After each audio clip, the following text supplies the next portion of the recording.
Hi, this is Peter. Hi, this is Sandra. And we are Medievalist.net. And today we're going to talk about Game of Thrones.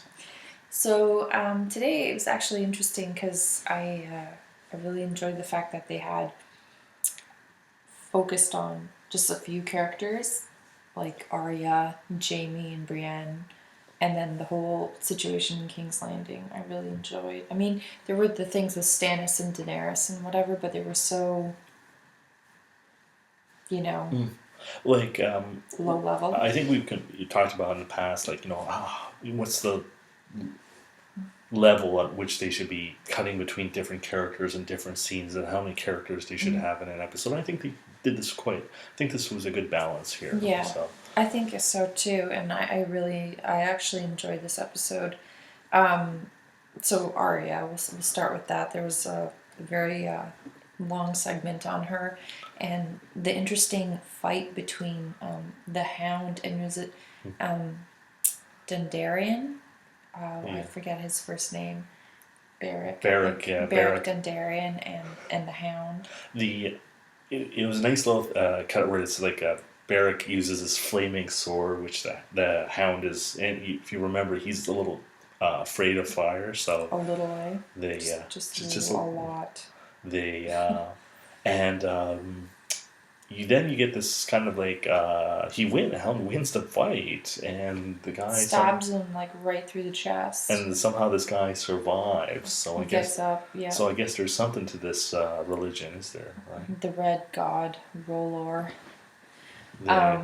He surprisingly gets up and dusts himself off, and then later on, Arya overhears him chatting with one of her captors about how many times he's died and come back, and he says something really interesting about how each time when you come back, a little part of you is, I don't know, lessened or goes away. I thought that was really interesting. It is a reminder that this is a fantasy show and there's a little bit of magic here. Oh, you think with the dragons? Well, yeah, no, but you like a typical an episode like this, like nearly everything is kind of just ho hum kind of. This could be a medieval show, and then you have this kind of like little magical, mystical parts, so which is adds a bit of flair to it. Yeah, and Arya finds out that they're going to sell her back to Robb at River Run, and actually that I thought that was really interesting. If you're going to move from one character to another, it's a good segue.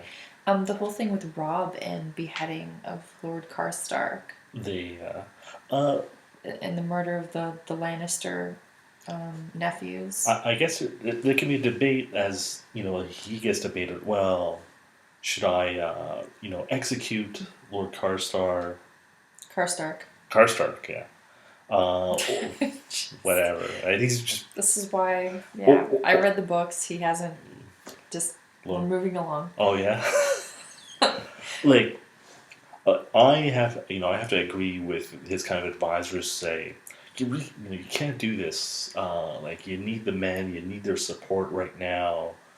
And he is basically being a Stark and just, being Ned. Yeah, About honor and stuff. He's like, you know what? That's nice that we need them. But the thing is, in a way, though, he has to punish them because the guy's basically telling him that he's a really crappy Lord of the North. He's basically saying that Robb has no balls. And,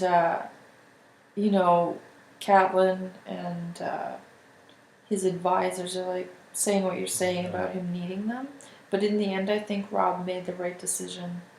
I think that he had to show punishment because part of what Lord Karstark was teasing Robb about was the fact that, well, you're not really going to punish me.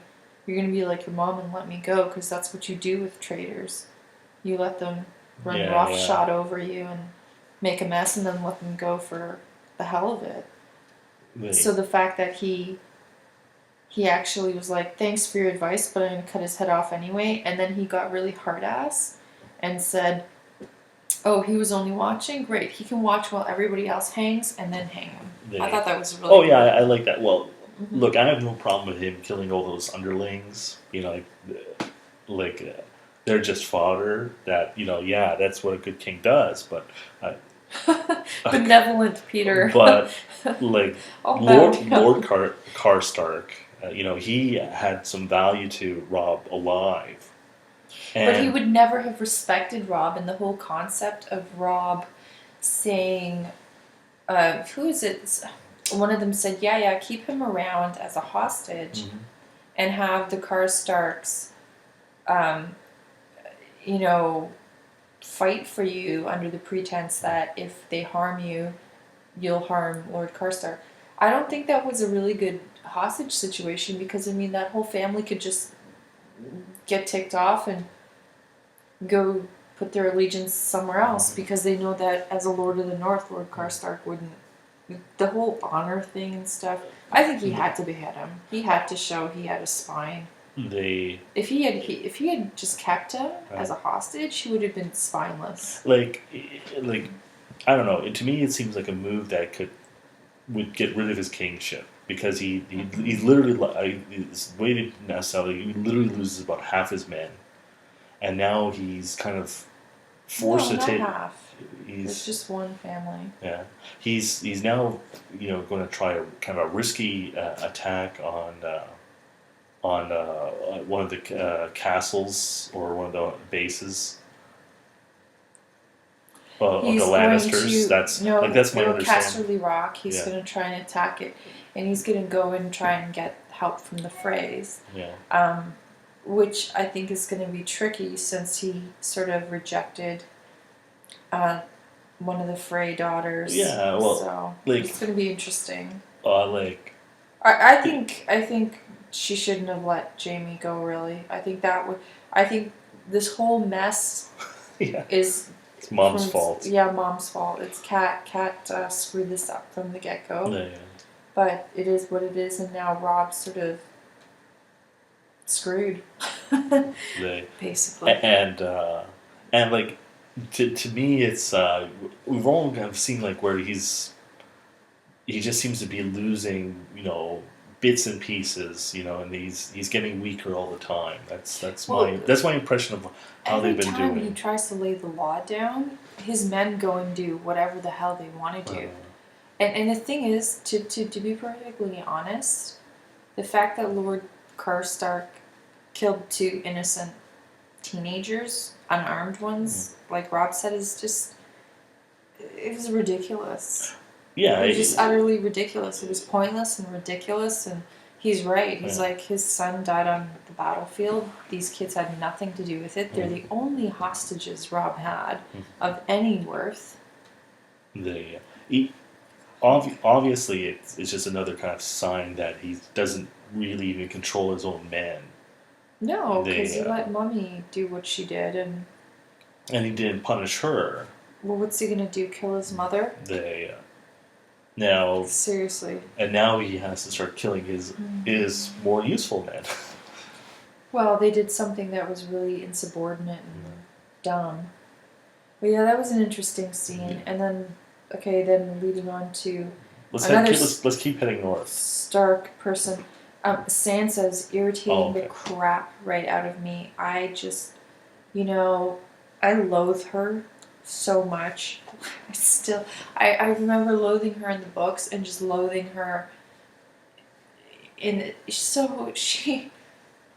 she's offered the chance to escape, and because Marjorie promises her Loras Tyrell, who is gay, so he won't have anything to do with her. She doesn't know that. Yeah, you know what? Everybody, the rumor is out there, and she's gonna marry him, and it's just the thing that's she's so insipid, and the fact that she's like, oh, I might as well marry sort of into the family that's marrying into the Lannister family, because that's a good idea. Well, she needs to go with Littlefinger and get the hell out of there. She's so dumb. She's just looking for ways to insinuate herself still with she has highborn notions. She's such a twit. Well, Such a she's twit. very naive. I, it comes more. I Stupid, think not naive. to me she's naive in this, and she also doesn't realize she's unlike everyone else. She doesn't realize what her worth is. She had come to King's Landing with kind of airy notions of what being a princess is and what she's supposed to be, But you would but think that all the she doesn't crap see that's herself as a happened to political her. player, right? Yeah, but you think of all the things that have happened to her and how poorly she's been treated, Hmm. that the rose-colored glasses would have fallen off her face ages ago, but instead she's still so airy-fairy and dumb. Like, wake up. I just want to reach into my monitor and shake her out of her stupidity because it's just like she has like some flowery notion. Oh, it's so nice. I'm going to marry Loras Tyrell and we're going to be sisters and this is great. And she's going to be sisters, stepsisters, with the girl who's marrying Joffrey, who's the devil incarnate and treated her like crap. I wouldn't want to be anywhere near them.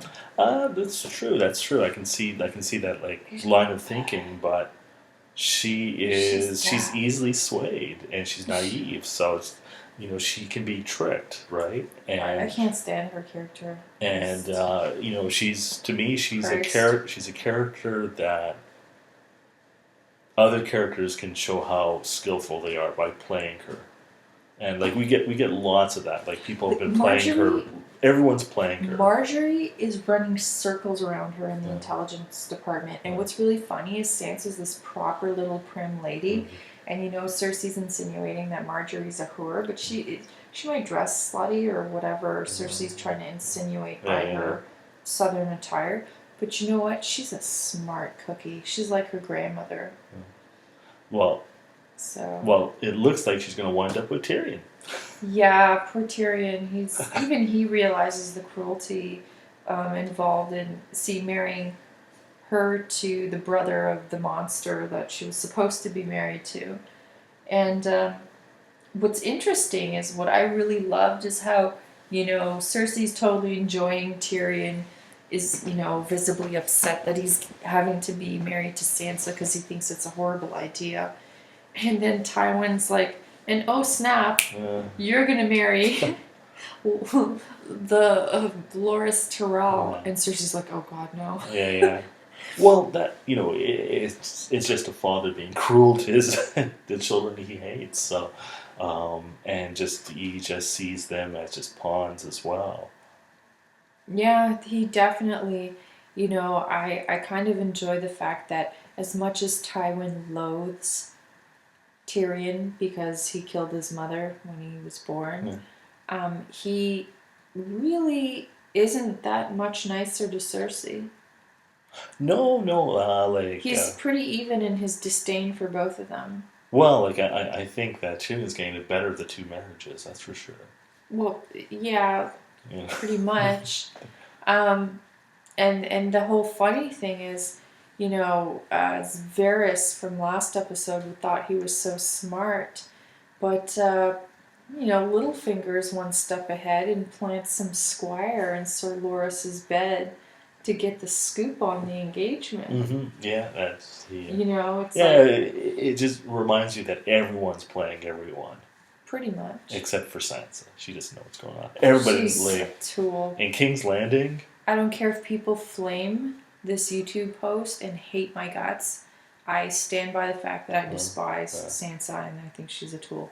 Well, I always like what's going on in King's Landing because it's a lot of fun to see who's lining up against who and who's a spy versus a spy. So that's you want to talk Jamie and Brienne. Oh, so okay. that was a really interesting conversation. I thought you might want to discuss what I said to you when we were watching about, so why some people might wonder when they got to Roose Bolton's land, he was kind of pissed off about how they had treated Jaime because in the historical world, you can explain this. Oh, okay. Well, like Jamie, for all his kind of evil doings before and stuff like that, he's still one of the most important people of the realm. He's like high nobility, if you could say, and you just don't cut off the person's hand, mistreat or cut off his hand just for spite, Right. or the like, and you wouldn't like this is kind of more in a historical way, like How are basically. captives treated in the Middle Ages? High value captives. Well, the high value captives would be treated. They wouldn't be allowed to be treated by the underlings like that. Like basically, there would be no cutting off of the hands. Yeah, none of that kind of thing. Not by not by the guys that were sent to go get him, right? No, definitely not. Like kings certainly could do that, and like if we were kind of looking at like this was like say early 12th century England, Henry the First, he gouged out the eyes of people, and people lost their hands and but stuff that's like that. his prerogative, Yeah, right? that would be the king, not the henchmen, not these and retainers like, and whatnot. like we still haven't like Jamie still hasn't arrived at the back to King Robb yet. Right. It's King Robb that should be making these choices. Right. But then again, it rolls back to like King Robb doesn't have any control over his men. No, but the other thing, what I like too, is like how that sort of like historical part is referenced in a fantasy because, the fact that he's all ticked off kind of, the show sort of mixes in with the historical fiction and with fantasy, and I like that aspect that they kind of nod to the fact that just to let you know why this guy's ticked off. It's not how you treat a captive.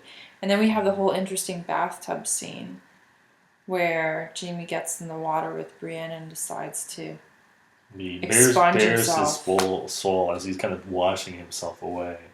And I liked how they didn't really sexualize that. Like we don't see Brienne naked. Well, she was naked. No, but we don't see this is like one of the few kind of women that yet we have not seen without her clothes. When he got in the water, he's like, "Hey, man, not going there." And it's not like Game of Thrones is nudity. I can't we're gonna shy away from that. Like this is like the only kind of character, like female character, that hasn't been subjected to that. Yeah, she was saved from a rape in the last episode too, so she definitely. But what I thought was, very interesting was the fact that, Jamie explained to her what really happened when he slew Aerys Targaryen and how he got his name being the Kingslayer. And Brienne, he's like, so tells her the whole story. And actually, he ends up coming off in his story as a much better character. And then Ned Stark finds him, and she's asked the natural questions. Well, why, if this is what really went down and everybody thinks you're just such a jerk, why didn't you tell Ned Stark when he found you what really happened between you and Aerys? And Jaime's like, he just wouldn't believe me. He already had reserved judgment for me as a Lannister. I thought that was an interesting comment, because you naturally wonder the same thing she does. Is like, well, if this is what really happened, why didn't you try and clear your name? It's curious. Well, again, it's an interesting story, and it may have unfortunately we don't have Ned's point of view on this because he's long dead. But, I'm just sort of throwing that out there that was an interesting moment. I think it helps give you a little more insight into Jaime's character. And Jaime's one of the more developed characters, I think, of this whole show. Like going back from season 1, and he's had. I remember there was one scene where he was at the front guarding the door and telling about all the crap he has to endure.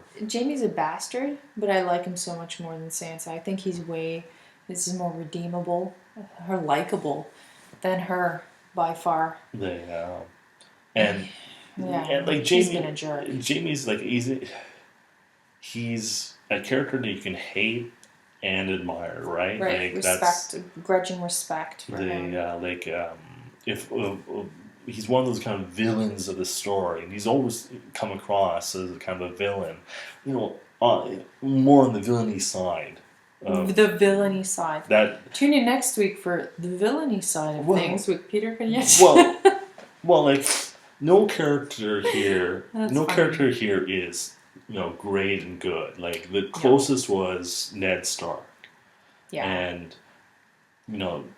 the obvious thing was like if you were at that kind of moralistic area, you just get your head cut off. So every character is a shade of gray. Not even like Stannis isn't. Stannis is still like almost like if you played Dungeons and Dragons, like a paladin, sort of in terms like, or he thinks he is at least. He thinks he's so moral and upstanding, and he's even more so than Ned. Well, he has like his flippant brother who's running around betting Sir Loras, and then he had his other brother Robert, who was just a drunk and a womanizer. So look, me, like he's just crazy. He's just a religious. He's not quack. Really even into that though anymore. He's just, I think he's kind of along for the ride, hoping it'll get him a win. We get to see his. I guess that was his wife. Yeah, Celise. And his daughter. Lady of Florent. And his daughter, which is interesting, like she has a disfigurement. Yeah, as birth defect, I would say. On the face, and like she got it from illness. Okay. But what do you call it? I thought it was the whole baby fetus thing in the jar was kind of creepy. Yeah, that was what are those for? Like I think that's a visual cue to the viewer that these families just even crazier than we thought, that they're like, because that's something that like any modern viewer is just gonna see as nuts. Yeah, so, it was pretty nuts. Like and it puts them like like these people, and like I think we've all I've never had a great love of Stannis so far, and now he's just such a uninteresting character. I don't find he has a lot of layers to him the way somebody like Jaime does. Mm-hmm. But and I guess lastly a couple things. We should rush through these. Yeah, Jon Snow. Glad to see him back on screen. Kit Harington's a great actor.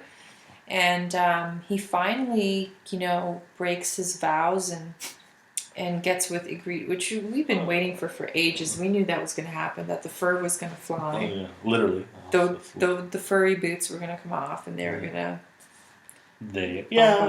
and so we get to see her naked. Yay. Well, you know what? Yeah. Like, I liked... for her body seemed very kind of, I guess like that kind of, like I was kind of expecting her body to be very kind of skinny and because all the fur's on her and stuff. Well, yeah, and like she's very strong. But like I got the impression like wow, like that's how a person that lives that kind of rugged life in the north might look, just. Maybe, muscle and bone. Well, I didn't spend so much time analyzing her nakedness. Well, unlike Peter, I'm actually watching the educational aspect. I was trying to, I would try and make sure very hard to see, get all that from all the detail. All the details. Peter. I do it for you. I do it for our audience. You, viewer. What I thought was interesting was that Jon's still constantly being pressed to prove himself. They're like, where are the locations? Where are the other 2 locations? Give us more information. By the way, break your vows. Why does he say there's like 1,000 men? I don't even believe there's 1,000 men. Like I was looking at it's like he's an honest guy, and he gave them what they wanted, and But I don't he think doesn't lie. I don't think there is 1,000 men though. I think there is. You know, like Because remember, they're not just at Castle Black. They're whatever at other locations. So he gives up information that's valuable, and he bets Ygritte. So Jon's well on his way to becoming a wildling and not a crow. But I still think the next time we see him that they'll still be testing him. I don't think they've completely bought and sold this whole thing that he's 100% for Team Wildling. If you want to put it that way. You still have the sense that he's playing. He's not quite there with him. Daenerys. Last but not least, Daenerys. She's still kicking butt. She's still being the fair and just, very un-Machiavellian ruler, and offers to let her Unsullied take on their own names because they're all apparently given slave names, and she frees them of that just like she freed them as free men. And the only thing I think is really of interest there, other than her, speaking Valyrian, which I think is really cool sounding. If you thought the Dothraki. The Dothraki was a cool language. Yeah. It's like Klingon's cousin. Valyrian is super cool. Like, I would love to see who puts that together. Because that was wild. Like, can you imagine having to memorize those lines like blah, blah, blah, blah, blah. You're talking nonsense. But you have to, like, convince people that you're leading an army with the gibberish that you're speaking. It was fascinating. But Sir Barristan and Sir Jorah are jousting for power at Dany's side. This is kind of interesting. Yeah, they have. It's like, you're not the man for the job because you're a slave trader. And he's like, yeah, but you're old and fought for the wrong king. Yeah, they. You know what? It seemed like they had this kind of little dispute, but in the end, they're just like you notice like she's making these decisions. They're not even around. They're just chatting away with each other, and it's like they see themselves as having an important role, and for Daenerys, they're just a couple of advisors. They're just little cogs in her team. Pretty much, because she doesn't really have them around her when she's like shouting orders and making decisions. They're off walking along the beach with the horses, like having a vacation. You guys, like, if they're the guys getting horses water, they're not that important right now. So. Right, pretty much. But Sir Jorah, like, hey, I'm still with Jorah. He actually likes Daenerys, and he's done a few things for her. The unrequited love, that's interesting. Nothing's gonna happen there, I don't think. Well, I'm just gonna say that for your sake, but I get that, like, but like to me, he's like that kind of loyal knight to his lady, to his queen. That's how I see it. Like he's loyal to her because he has an agenda, because he's he wants to get back. Well, he may be in love, but he probably understands that he'll never get back. I don't think he does. I think okay, maybe. But that was pretty much today's show. It was there was a little bit of action. It wasn't too crazy, and a lot of interesting plot twists and turns, and I thought there were a lot of great scenes and really cool conversations with characters today. Yeah, I think nearly all the scenes were done well. Again, there's a few characters that kind of come in that we see a bit more of. There was no Theon this week. Oh yeah, well that's what she's like. Yeah. So maybe he's getting tortured. That's what I think. Busy out there getting tortured. Yeah. Right. So it should be interesting in No Bran or anything. I'm sure that they'll come back next week, and we look forward to recapping that with you and seeing you again for next Sunday's episode of Game of Thrones. Thank you. Take care.